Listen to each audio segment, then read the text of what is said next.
শেষ রাতে সেহরি খাওয়ার মধ্য দিয়ে সিয়াম সাধনার প্রথম দিন পালন করছেন দেশের ধর্মপ্রাণ মুসলমানরা। রহমত, মাগফিরাত ও নাজাতের বার্তা নিয়ে বছর ঘুরে ফিরে এসেছে পবিত্র মাহে রমজান। 18 ফেব্রুয়ারি বুধবার সন্ধ্যায় দেশের আকাশে পবিত্র রমজান মাসের চাঁদ দেখা যায়।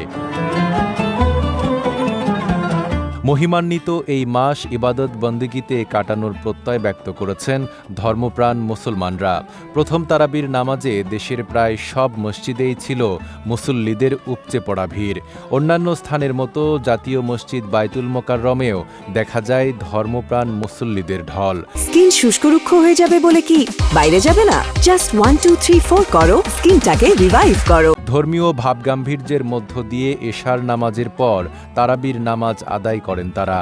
জীবনে আরও একটি রমজান পাওয়ায় আনন্দ ও তৃপ্তি প্রকাশ করেন মুসল্লিরা।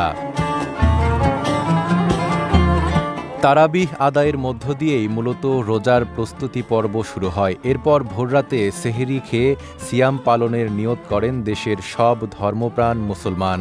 রহমত ও বরকতের দিক থেকে রমজান মাস বছরের অন্য 11 মাসের তুলনায় বিশেষ মর্যাদা সম্পন্ন।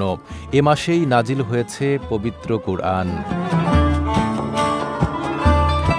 রমজান মাসকে আত্মশুদ্ধি ও তাকওয়া অর্জনের শ্রেষ্ঠ সময় হিসেবে দেখছেন আলেম ও ধর্মপ্রাণ মুসলমানরা। মহানবী হজরত মুহাম্মদ সাল্লাল্লাহু আলাইহি ওয়াসাল্লাম বলেছেন, রমজান মাসের প্রথমাংশে রহমত, দ্বিতীয়াংশে মাগফিরাত অর্থাৎ ক্ষমা, আর তৃতীয়াংশে নাজাত তথা দোজখ থেকে মুক্তি। নাইম আরাবী, ঢাকা পোস্ট।